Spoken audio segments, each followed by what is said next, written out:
we should like just Stand. do some slumping. I think we're live. We're live. Okay. Oh, we live? Oh yeah. All right. To play. So, Stefan. No introduction. No No introduction. introduction at all. Only music. All right.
Hello. Hello. Hello. We're live. Hello. We're live.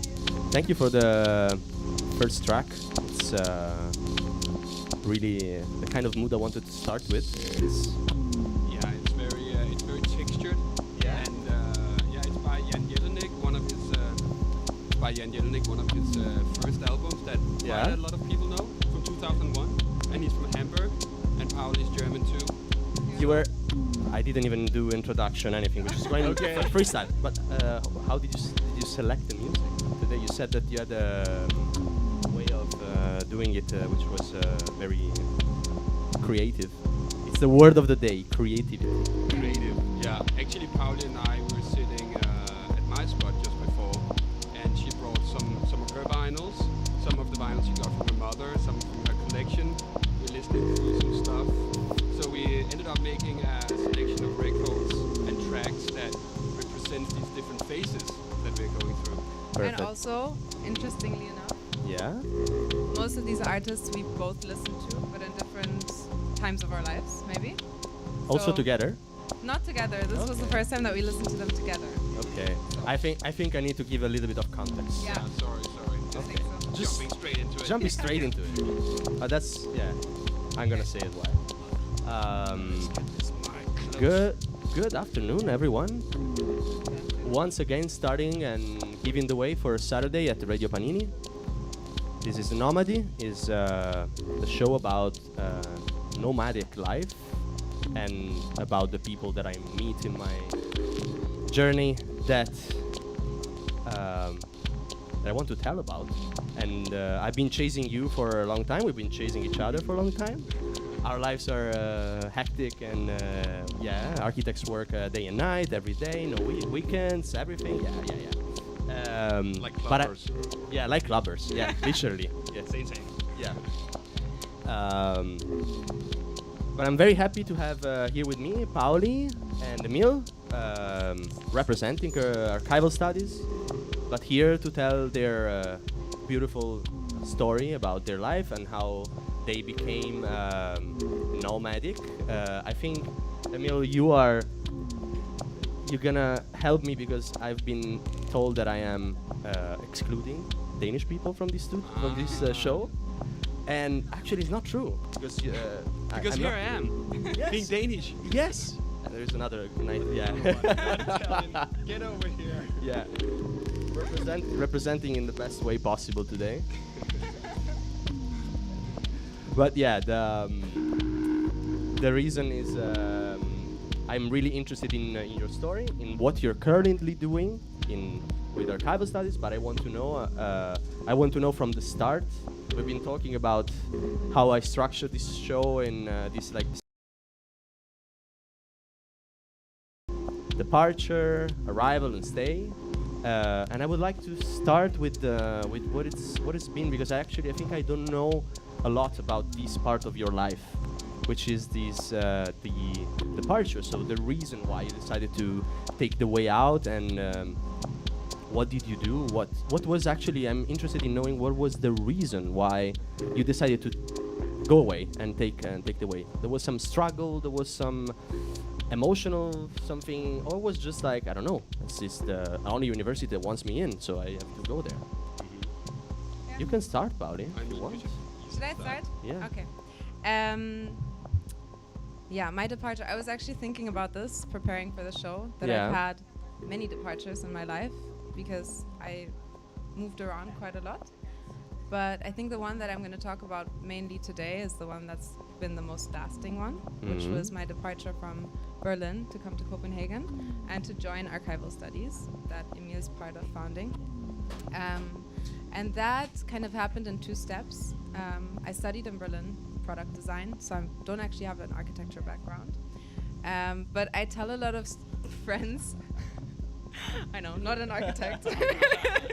But supportive, like a backstage. Exactly. I need to make one of those. Yeah, but I tell a lot of people that I didn't actually ever design a product in this product design course. So at the end of it, I felt kind of disoriented about what I wanted to do, because all my projects that I was proud of were quite conceptual, leaning a little bit more towards art, and also in hindsight, they were quite spatial already. But I didn't really know that at the time. And I had done an internship already in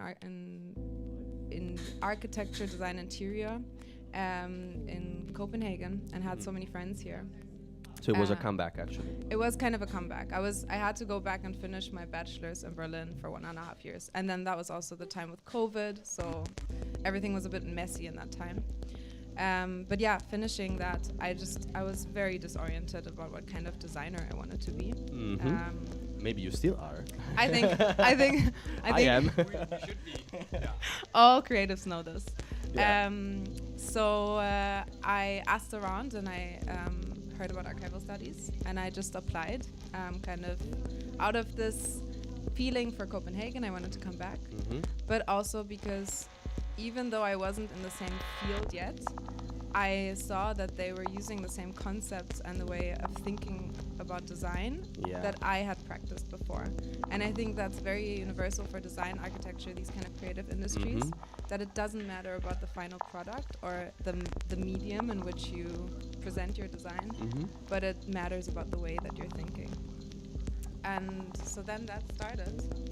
So that was my like departure. That was your departure. Okay. Yeah. It was a nice story. Yeah. And There's Emil? also, of course, something about being in Berlin for 5 years. okay, which I remember when we spoke about it was the part of the struggle that we were talking about. Because that's actually the interesting part that I also want to know, because we spoke about this, not identifying yourself or like not really finding yourself on a level that is not just like educational or like because you couldn't have fun. No, it was like more in how you couldn't express yourself, right? Yeah.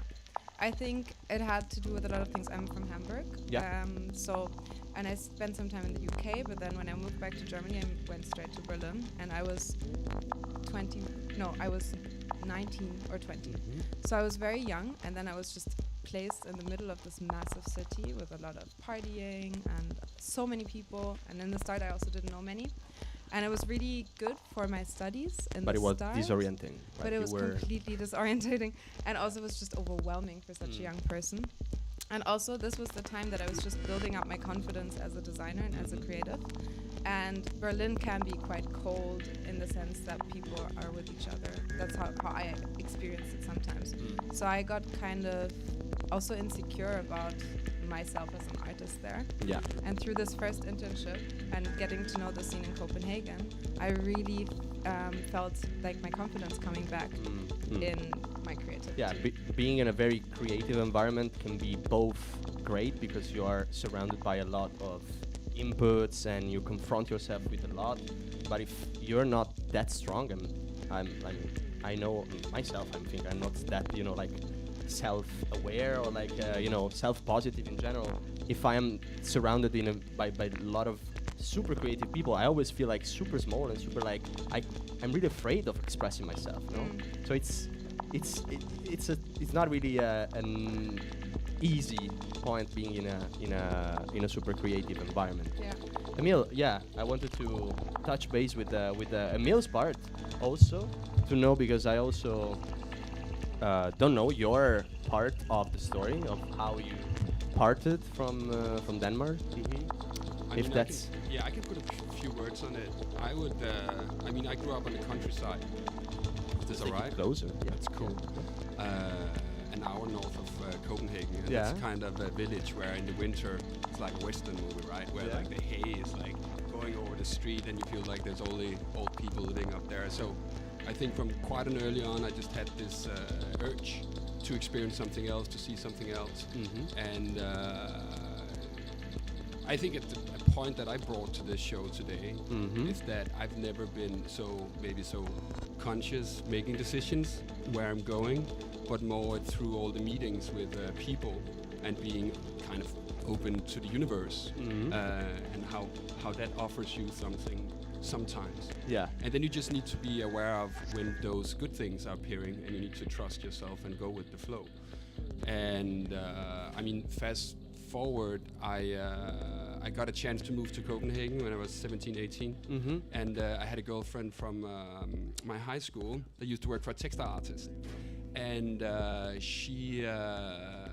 started working for this textile artist. I didn't know anything. I couldn't draw. I couldn't do anything. I was really like kind of hopeless, but I was definitely... That was a spark anyway, no? That Yeah. was the thing that made you like, let's try something on a creative level, or like maybe there was something there, and it's probably more about a lifestyle and the people surrounding it. But my point there was I met some people that went to the design school, and they kind of opened this up for me. And I'm a son of two pedagogues, so I didn't know this landscape existed. And they said, you should try it out, and I tried that out. I went there and I thought that this was not really what I signed up for. The design school back then, I don't know if it's still like that, was very focused on making classical functional furniture. Kind of the history of Wiener and Arne Jacobsen was over them like a dark cloud. Yeah. And it was the only thing you could do. So my friend Osmond, he was at Eindhoven in the Netherlands, and I went there to visit him. And this school was completely different. It was filled with international people, and I come from a place where I saw a black person for the first time when I was 4 years old. So you weren't exposed to the word, basically. Yeah. Just gonna see what's up here. It's like a bit of a dark textured album. So are we ready for maybe the Illinois track? Yeah. Yeah. Yeah. If you're ready. I am. I was about to say we should probably. You should go forward with your. I think like musical wise, you have built a story that's as interesting as what you're telling me maybe with words. Try. Maybe you go You ahead. You can go. Yeah. But I ended up going there, switching schools for some semesters, and that was just by following kind of my instinct and meeting people. Maybe you should introduce this track. Yeah. It's a historical track from our youth. Yeah. Okay. I mean, as I said, we were just going through all of our music and kind of nerding out about some of this. And this is a track that I just rediscovered that my mom used to play a lot when I was younger. And I just showed it to Emil and he had Cool the same mom. reaction. Yeah. Very cool mom. I'm going to give her some shout outs more later in the show. But yeah, this is just really fun. And Ellen Öyi, he's also a part of The Widest Boy Alive and Kings of Convenience, so you might recognize his voice. Yeah, I'll turn it up.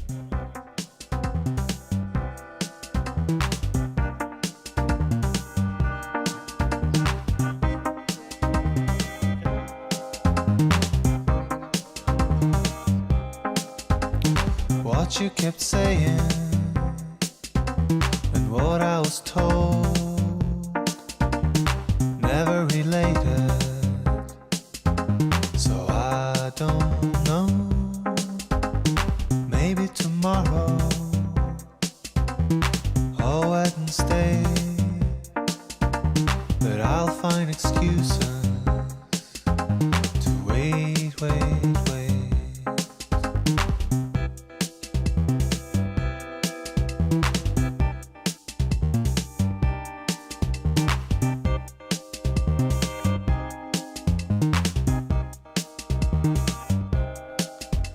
The only date that's certain, the wedding of our friend. Think it's for the better, I keep my cool till then. One out of many, not how it feels, but how I'll think of you at the end of the year.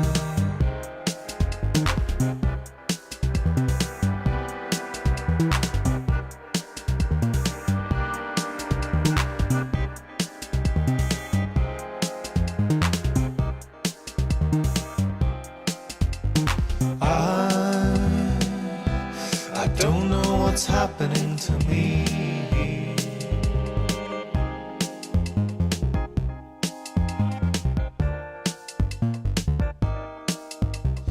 Oh, is it a symptom of disease?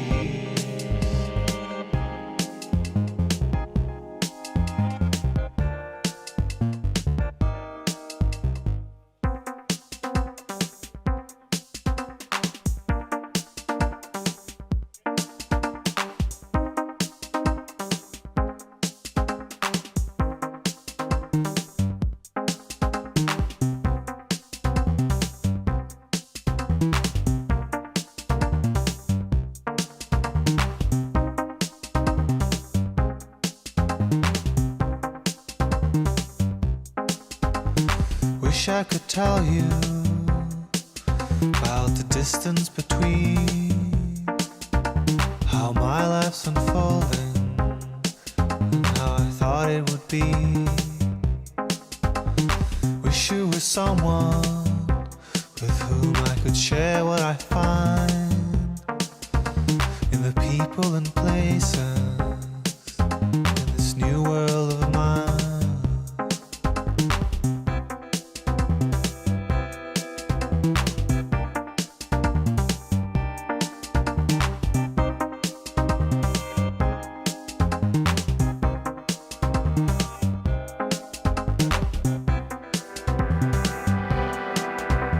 Beautiful.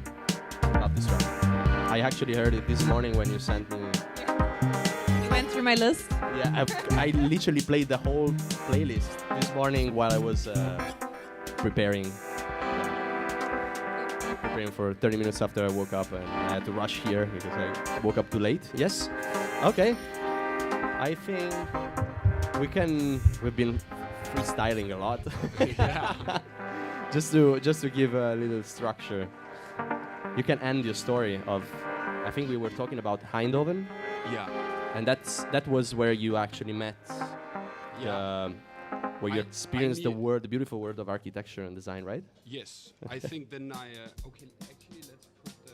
I will put this. Oh, you You got one.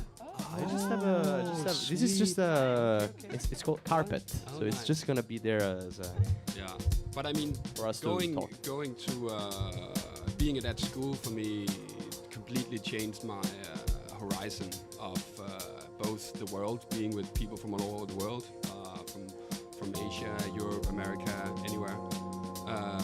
But also on design, where in that school everything was much more conceptual. And that was the first time someone asked me, Emil, what are your fascinations? I think no one ever asked me. No, and Like, it's so you know. nice to be asked like that when you're young. Yeah. And I mean, it's so hard to answer. What And did you answer, if you remember? I did not have the answer, but my What would be your answer now? but my professor, Mathieu, Yeah. who was he was an artist, he was a painter, and he would come to atelier class and he would bring this black suitcase, and then he would put the suitcase on his lap. He would put on his white gloves. He would God. open the suitcase and take out this always these special art books that he can only touch with his white gloves. But he told me that he thought that my fascinations were how was it? That like classical theater, you know. Okay. And I was like, all right. I don't think so. But I mean, I went back and thought a bit about it. Yeah. And I think classical theater is also about all the big narratives, the big journeys. And if you think about it, I mean, if it's architecture or literature or whatever, it's all comes down to these few basic ideas. And It's like the origin of things. everything, of Yeah. things. you know, Yeah. it's like Platon, you know. And for me, that was a big eye-opener. And maybe what I needed at that point was someone that brought me into design and architecture, not from this functional perspective, but actually from a perspective that was more abstract, more linked to culture and all this. But so maybe I'd say one more thing. That played a big role in your life. Like I mean, a being- huge role to be there. And then the second thing I learned there was that I was really bad. Compared to anybody else, or not skilled enough. My teacher, the same guy, said, Emil, you should start thinking about if you want to be an assistant. Because everybody was so good, and I was always supporting other people. But that's also how you learn. But Totally. he said many things that kind of resonate with me for day to yeah, day. also kind of harsh in a way. Yeah, But I mean, it's tough. And being in Danish school is like everything is for free, and you know, they take you through. If you do the bachelor, you also do the masters. All this, and I you're a mean, little bit like brought on a pedestal. And Yeah. Yeah. and it's comfortable, and it also means that a lot of people go through education feeling okay.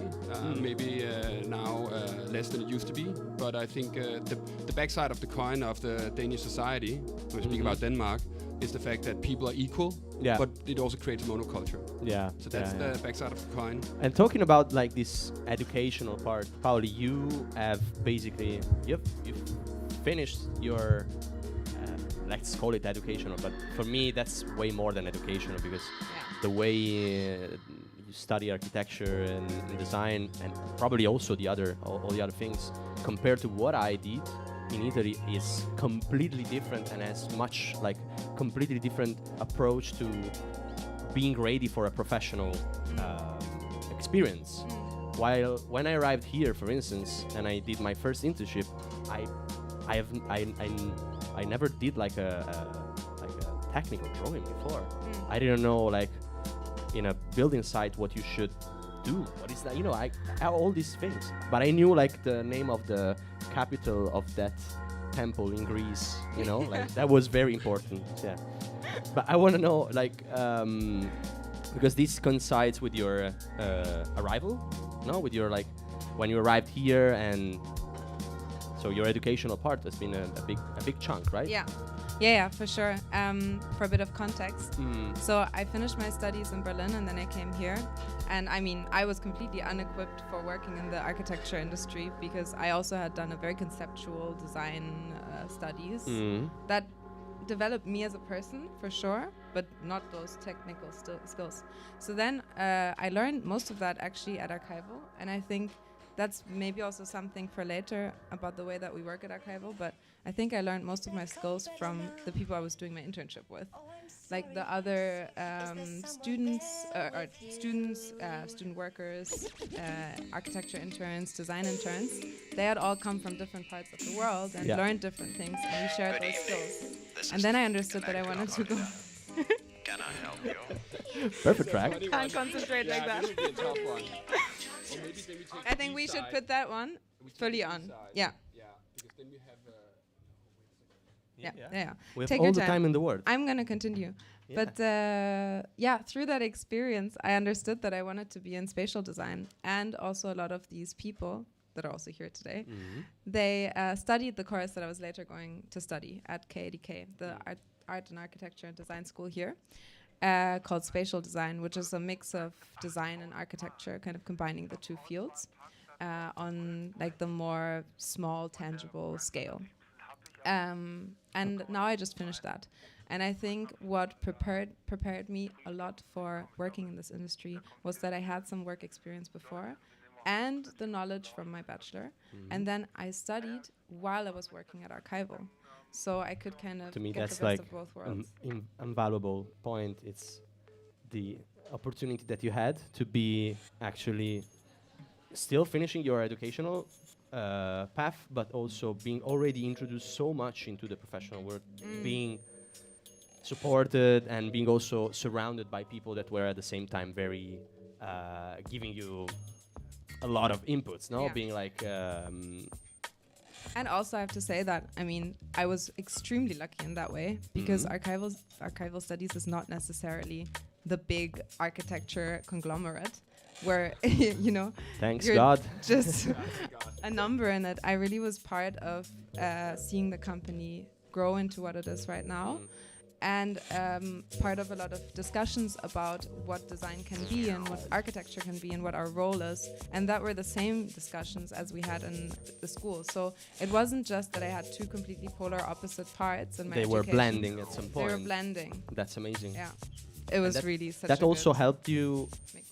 in your educational career to perform better and to have, I don't know, be better in the assignments or in the projects that you had to deliver, and I guess it was like super important, no? Yeah, it was super important. I mean, I think for sure about it was this way of thinking about architecture that I was talking about earlier, and the way of viewing design and the role of the designer, the role of the architect. And then it was also just seeing, I mean, I'd gotten to know the Danish environment already through Archival. I knew the players, I knew which offices to look at, which people were doing interesting things.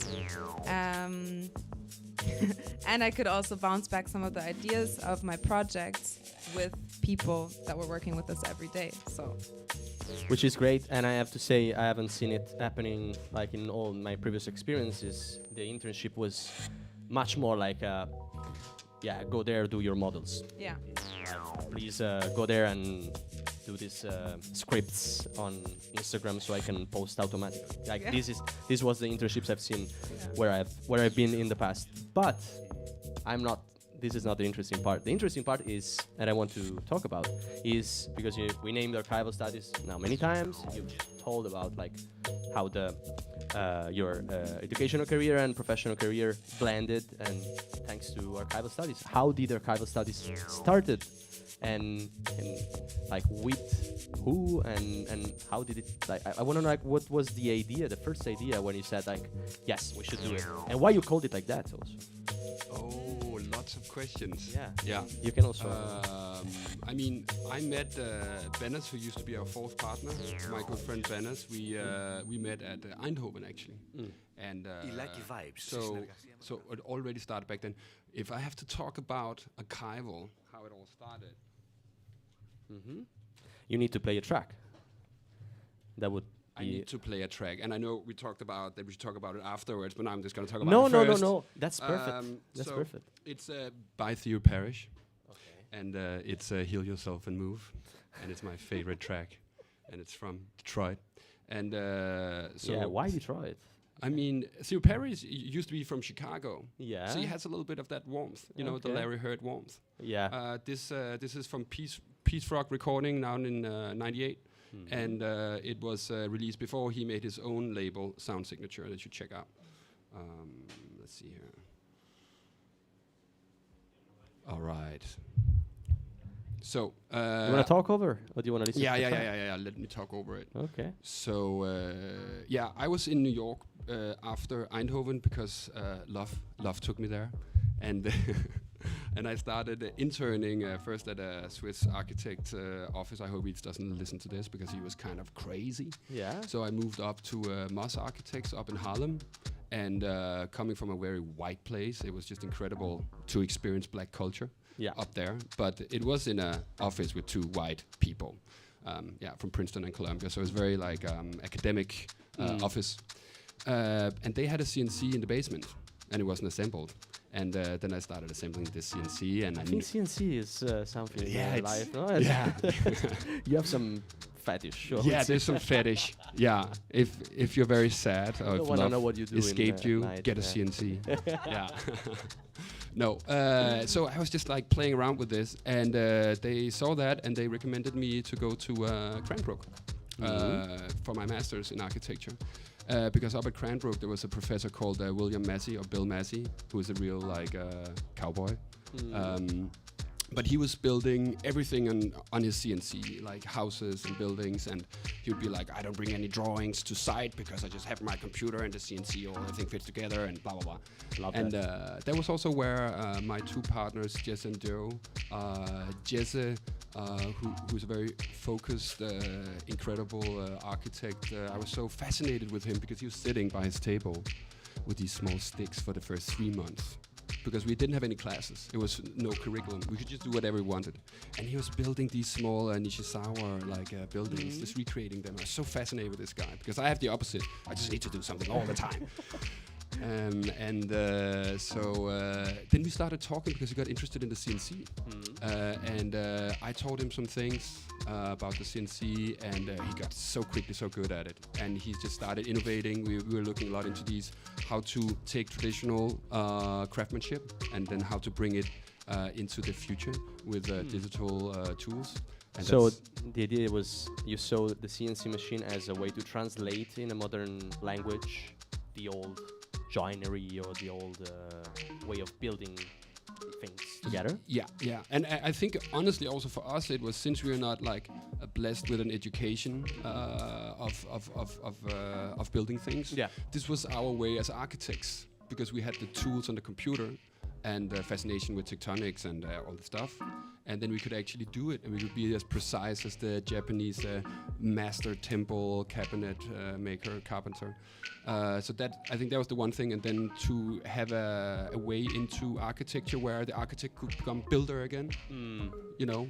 That's a very good point, which I wanted to touch base at some point, but you can continue the story. Okay, I continue. I'm also getting too slow here. So we met, and Joe, the third partner, was also there, and she was more calm and quiet in the beginning, but I always were fascinated with her way of being, and so calm and so sensitive in how she looked at. She did projects with light, you know, only light as a medium, and I think we all liked each other and we helped each other a lot out in the place. And when we finished up at Cranbrook, we didn't know we were going to do an office, and I was just completely overwhelmed with all these experiences. So you took your ways. I mean, you were still in touch, but there was no idea of creating a studio together when you left school. But I would actually, this Bill Massey dude, the professor, he told me at the graduation show, he said, you should consider to hook up with Jesse and do something with Jesse. And I think he said that because Jesse he's a fucking genius, and I'm outgoing, not a genius, but a good talker. So it was a perfect match. So it was a good match, and I mean, he saw that, so I had it in the back of my head. But I moved back to my mother's backyard. Shout out Connie. And I brought a little CNC back to Denmark. Okay. Yeah, in parts. So I had something to do. How did you bring it back? in a bag. Yeah. So I made a hole in the wall at the backyard so I could get some light in, and then I put this CNC together. And I'm so terrible with electrical, so I was on YouTube with this guy from Texas for I don't know months, and then I Yeah, got no, this- you can build it. Yeah. You're so helpful. You need your electricity. Yeah. Anyway, so I was sitting out there and I needed to earn some money. And in order to earn money, then I needed a little company. Yeah. And then I thought that I should make... and when you are out on your own, not talking to people, living in your mother's backyard, you become very like academic inside your head. Yeah, yeah. So I thought that Kind I of should- crazy, the right? company Yeah. name should be Archival Studies, but without like a split in the middle. So just written it one out in one word. line, so it's Yeah. completely stupid. So that was the one-man company. But that's the story about the name. Yeah, that's the actually. stuff. And then there's also Very- yeah, I thought it just looked so cool on paper too, and it was kind of weird. And now I understand my. I have to say, from my perspective, without knowing you, when I first was looking at what you did, it was like 3 years ago or something. I kind of felt that it was really matching. Like the name, usually architecture studios are just name, surname, or some kind of abstract name like yeah. shape. Let's say. Let's not say another one. But I can also But- answer it in a serious way if you want me to. Yeah. So it was because it has. I looked back because we were working with all these old techniques. Yeah. So we did look, and I said, "Oh, what is there actually like a subject where you look at how you archive? How you look back in the archives and how you structures the archives. And a good archive is defined by how easy it is to approach it and figure out your information. Yeah.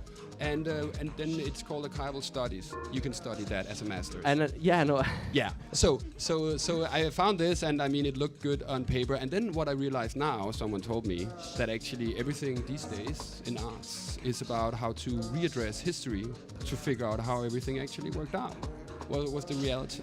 Because in order to do that, once you set the record straight, You need, yeah. you can imagine the new future. You need to know what is the past to. Yeah, but I also think, I mean, this is the first time that I heard about the the real story. story of the Okay. name, not the official story. But I think sometimes when you make these kind of creative gut decisions, sometimes you come back 3, 4, 5 years later, and then you realize that it actually makes so much sense with everything that you've been doing. Just because all of this comes out of your intuition. Yeah. And this clearly came out of yours when you were in the backyard no, with the CNC together. But I also think that this idea of the archival is like we have the archive is the database, or like it's the base, is the start, and we take elements out of this archive and then we build them up and we create something new. Yeah. That was my idea when I saw it first. Yeah. And I really had this, like also this, the thing of the CNC and the way you work with modular, and that makes a lot of sense to me. No matter if then the reason was. And I mean, I do agree, because we are builders in our company. We at least prototype everything ourselves. Yeah. And in order to be able to make a business out of it and to make sense of it, to do research, you need not to do new things all the time. So you need to figure out what your few focuses are and go in depth with those. And you need to be able to archive them to figure out what is the good information. Yeah. And what is also the bad? To Yeah, be yeah, like, yeah, yeah, okay, this exactly, wasn't exactly, working. yeah. Yeah. um, And also to understand the references and the whole cosmos that something is existing in. Yeah. And I think also now Archival is doing a lot of things that are kind of transformative projects or renovations, not so much, but trying to work with spaces that are already existing. And I actually think that that's the direction that architecture needs to take in the next years, anyways. And I think we all agree on that too. Yeah, you at were Archival. anticipating a question, but Yeah. you should say no. Just say it. Just say it. No. No, but I think the first phase in the project is to understand what's already there, to archive the space and to study it closely. And so in that sense, it's also become kind of a working method, this name of the studio. Yeah. And then it's about the chicken and egg. What was there before?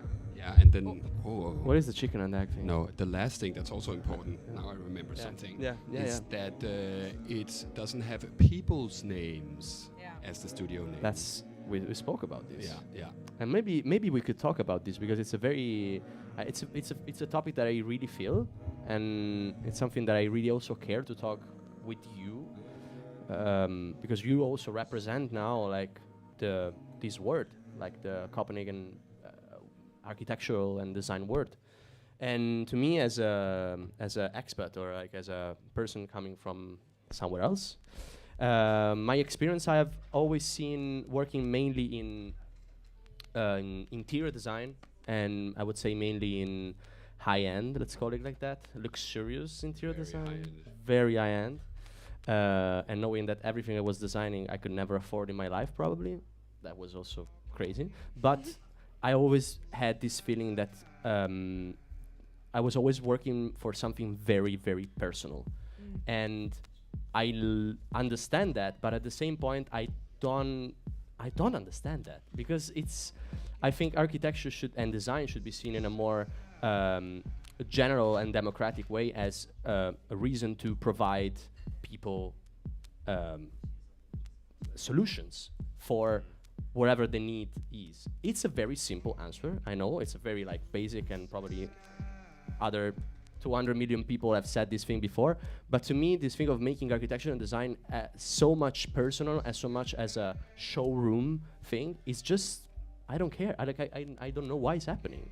So I wanted to know, because I know your approach is completely different. Why is this thing happening, and why is this thing always like more and more and more there in like there is like this architectural society now? It's a tough question. Yeah, but I can start maybe, or do you want to start? I can introduce you. Oh, yeah. Oh. Yeah. So actually, I think coming from a different generation. That sounds wild, but it really is like that. Meeting you, Pauli, you coming to the office for the first internship, now it feels like a long time ago. I could already feel the energy and feel that I came from a different paradigm of training. We are, perhaps, where it was about aesthetics and tectonics and dimension, things like this.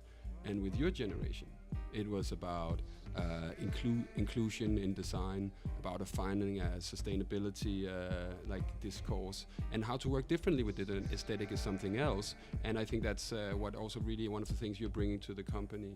And maybe you can talk a bit about this, because I want to know also about this. Yeah, that was a nice introduction. Thanks. Thank you, Mil. Thank you, Mil. Yeah, I think, I mean, we were talking about this a lot in my studies, in my master particularly. I think that architecture, actually more than design, is still kind of stuck in a very old system that was very focused on the one star architect, the man, that was, building these high-rise buildings that created something special in a skyline, maybe. Yeah. And I think that right now, because of all of these crises that we're having with sustainability, with inclusion, with also visibility of a range of people, there's more attention brought to these topics, and I think we're just naturally moving more and more into this direction in the general society, but of course in the creative field, that's where you feel these tensions the earliest, because people they like to read about these things, they like to engage with them, they like to study the archive about this. And I think the nice thing about archival studies is that me as an employee there, I've always felt like I've had a voice. Of course, this built up with the confidence that I built over the years. I didn't have the same kind of voice as an intern from myself, but I was being heard. And I think when you make those experiences, it's so much more valuable. Like to you've work in been a company acknowledged there. for, Yeah. credited, acknowledged. That's something that to me it means a lot. Yeah.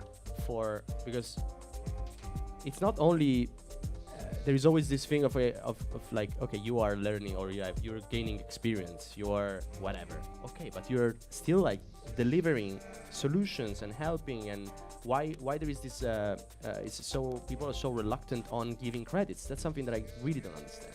Yeah. I have to say I've been lucky that I haven't really worked in this kind of environment that you're talking about. Maybe a little bit in some earlier internships, but I hear about this left and right from my friends working in the architecture industry. And even if there are smaller companies that are masking themselves very well, you can still feel it just because it's so embedded in the industry. Yeah. But I think as these companies like Archival Studies grow and show how they're working and how they're also making it work, it's not just that it's an ethical thing that we like to practice. It's actually it's enriching the company and it's enriching our ideas. People are more motivated to work on the project. and then you actually you feel part of something. Yeah. You feel part that you are contributing to make the firm what it is. And I think also giving this name, to go back to that point, makes it easier for people that join in to feel more dedicated to a philosophy, to a reason, rather than to a person that is like, oh, I work for Vincent van Duysen. Oh, who cares? And now when I'm thinking about it, it's like my dream also, and I hope that it seems to be people's dream in the team, is to create a kind of a laboratory for architecture, but also to how to run a company and a family. And you need to create this safe space for people to express themselves, and I usually say that whoever has the best argument, that's what we'll do. Yes. But then often the people that maybe the partners they work at sit at night all night and cannot stop thinking about it. Maybe they have the best argument, but otherwise people get hurt. And if you want to do inclusive design, and if you really have this ambition, it needs to be within the company's structure. Yeah. And also this word that you said, laboratory, it's really, really, like, to me, it's so important, because it makes me think about your approach to making architecture, which is very production based, as you were saying. And to me, this is also something that makes it completely different. Like being able to sketch, draw, produce, test, and basically already like run in do production in house. That's like such a crazy like. And actually, there's one more step to that we are trying to. Which I don't know, because I've never worked in a. Yeah. But we go through all these steps, and that's how we looked at our practice until now. But now we try to and now we're beginning to understand that also through these transformation projects, where you have to, instead of sitting and spending all the time drawing, you try to be inside. Feel the space, excavate, see what's underneath this, actually talk to the people inhabiting the space. To be more engaged during the creative process, but also afterwards. Saying to the clients is like, let's do this in phases. We don't need all the money now, and we don't do the good design because we don't know how people will move. Yeah. Well, how they will feel about it. Yeah. It's about, I think public space is the best way of looking at how to make an inclusive environment, because the public space out there, that's free for everyone. But it's for everyone. So who makes it has to think that has to be for everyone. Yeah. So you have to include every possible. Exactly. So if you work with these modular systems and these things that can easily transform over time, that's also digitally fabricated, because then we always know exactly where the bolt is and all this. Of course. Then we can develop the things over time with the people actually using it. I mean, I don't want to make this too complicated, but I think also you can make it extra complicated. Like no one is gonna complain. I think the example with the public space is really good, because you learn by doing a project in public space, and you have to understand these complexities of a range of different people and how they're using a space. That way, you gain a knowledge of working for this diversity of people that can help you also in private projects and in smaller projects. And I think like you learn a process. Yeah, I think rather than maybe rationalizing the whole world down to one system and then creating something for it, like a lot of modernist techniques worked, it's now about understanding complexity and then solving it with something simple, And I think that's what Archival is trying to do, is understanding complex systems and then trying to give a very simple impulse as an agent to solve it. But at the same time, then sometimes it doesn't work, and it's kind of a trial and error, and that's also why it's a laboratory. It's because it's not easy. It's not an easy job. And a lot of these one-name architects, they just place something there with their name on, and they're like, now this is done, and now you should be happy with it. But I think design processes, they go on always. I definitely endorse his way of working rather than the other way. But Okay, can I say something? I wanna listen to a record. Oh yeah, now. yeah. Oh, okay, but then maybe I can introduce it before. Yes, of Yeah, course. so we're listening to Mike Huckabee. He's also a Detroit artist. He died last year. Rest in peace, brother. But my mother calls this music lounge music and thinks it's boring. Yeah. Yeah, but that's because she doesn't feel, Yeah. you know, the deepness She of hasn't the been track. in the- yeah. Yeah. Okay.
We actually just realized that we've been flying. Or not, we have been flying. Time has been flying. We haven't been flying. We've been sitting here. Just to wrap it up, and I mean, we could be here for another 2 hours, maybe talking. 3, easy. But just to get to this last portion of the show, which is this, I call it stay, but it's not really stay because it could mean different things. So for you, the last part is a stay. For you, the last part is actually it's been like a comeback. It's been No, it's played been, after. Let's talk first.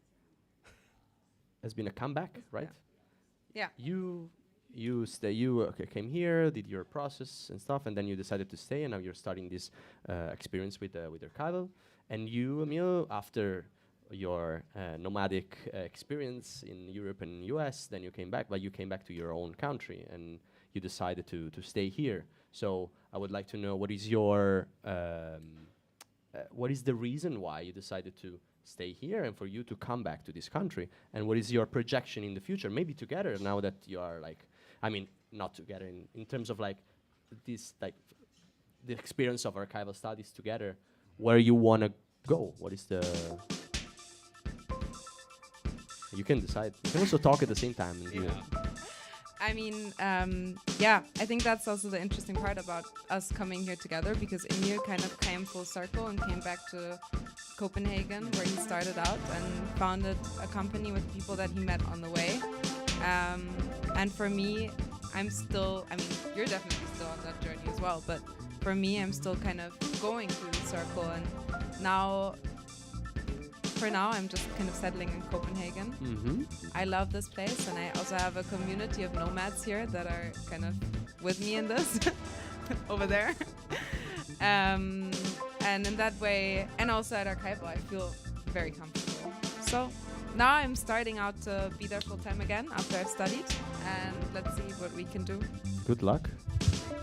Yeah, I think if I have to do the full circle, the reason why I moved back to my mother's backyard and not into Copenhagen was that then I could more easily get away from Denmark again, this monoculture. But then I got dragged into it, and it was. Can I ask you a quick? Is it because when you came back, you actually found a very different situation where, because for me, Copenhagen is super diverse. It's like it's a huge melting pot. And I'm surprised, wow, like every day I meet people from abroad, people from anywhere in the world. So is it because you actually came back in Denmark and you found something, actually, okay, this is different from when you left? Yeah, I mean, I was out for 6 years, and it definitely felt very changed after I got back. And I think through the office, where we are international people from all over the world, I think I found my home there. Because it's not about where you are, but with the people you are with, and how you share that international outlook. Completely agree. I would say that we have just time for playing. I think this last track, if you want to play, it's a very important one. This one. It's this one. Okay. Yeah, okay. so we can turn it up in a minute. We can also play something after, but this one is also a shout out to my mom, Nati. And a shout out to Jesse and Joe as well, because this is Yellow Magic Orchestra, Light and Darkness. And this band is what my mother grew up with, and then what I grew up with. And then when I arrived at Archival, I realized that Jesse, Joe, and Emil were equally as obsessed with them. So. And I didn't. I have to admit, I didn't know this track. So. It's beautiful. Beautiful. Before we play this last track, I want to thank you for joining. I'm sorry if we didn't get to talk about everything we wanted to, but I think it really gave out a beautiful image of what you are doing at Archival, of what you are as a people, what is your story, and I hope this will give some information to people listening to it and some inspiration also. And thank you everyone for coming here, for joining, and I'll see you in the next episode of Nomadi. Enjoy the weekend. Yeah. Okay, you go.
'cause I'm a woman.